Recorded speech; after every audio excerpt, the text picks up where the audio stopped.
തെരുവുനായ വന്യമൃഗ ആക്രമണത്തിൽ ജനരക്ഷയ്ക്കായി പ്രധാനമന്ത്രിക്കുള്ള ഭീമ ഹർജിയിൽ പങ്കുചേർന്നെത്താണ് സെയിന്റ് ഫ്രാൻസിസ് അസീസി ഇടവക കൂട്ടായ്മ.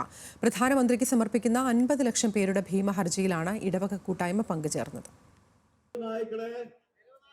ഇടവക വികാരി ഫാദർ ജോർജ് വിധേയത്തിൽ അത്താണി ഇടവകയിലെ ഒപ്പുശേഖരണ യജ്ഞം ഉദ്ഘാടനം ചെയ്തു. മനുഷ്യജീവനെ വില കൽപ്പിച്ചുകൊണ്ട് തെരുവുനായകളെ ഷെൽട്ടറുകളെ അടയ്ക്കണമെന്നും വന്യമൃഗങ്ങളുടെ നാട്ടിലേക്കുള്ള പ്രവേശനം നിയന്ത്രിക്കണമെന്നും ഫാദർ ജോർജ് വിധേയത്തിൽ ആവശ്യപ്പെട്ടു. തെരുവുനായകളെ നിയന്ത്രിക്കുന്നതിന് വേണ്ടിയുള്ള നിയമങ്ങൾ ഉണ്ടാക്കുകയോ ശക്തമായ രീതിയിലുള്ള പ്രവർത്തനങ്ങൾ നടത്തുകയോ ചെയ്യണമെന്ന് അധികാരികളോട് ഞാൻ പ്രത്യേകം മനുഷ്യ സ്നേഹത്തെപ്രതി ഞാൻ പ്രത്യേകം അഭ്യർത്ഥിക്കുന്നു. കേരളമാകെ തെരുവുനായകളുടെ ശല്യം രൂക്ഷമാവുകയാണ്. ദിനംപ്രതി സ്കൂൾ വിദ്യാർത്ഥികൾ ഉൾപ്പെടെ വഴിയാത്രക്കാരായ സാധാരണക്കാർക്ക് തെരുവുനായകളുടെ കടിയേൽക്കുന്നുണ്ട്.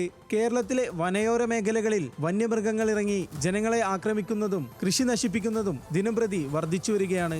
ഇക്കാര്യത്തിൽ പ്രധാനമന്ത്രിയുടെ അടിയന്തര ശ്രദ്ധ പതിയണമെന്നും ജനങ്ങളുടെ സ്വൈര്യജീവിതം ഉറപ്പുവരുത്തണമെന്നും ജോസഫ് മാവേലി ആവശ്യപ്പെട്ടു. ഇന്ത്യയിൽ മൊത്തത്തിൽ ഈ തെരുവുനായ്കളെ മാറ്റുന്നതിന് വേണ്ടി പരിശ്രമിക്കണം. അതിന് മുഖ്യധാര രാഷ്ട്രീയ പാർട്ടികൾ മുന്നോട്ട് വരണം, ഭരണകർത്താക്കൾ മുന്നോട്ട് വരണം.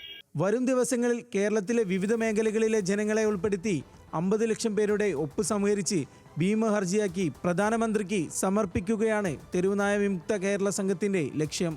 ന്യൂസ് മലയാളം, കൊച്ചി.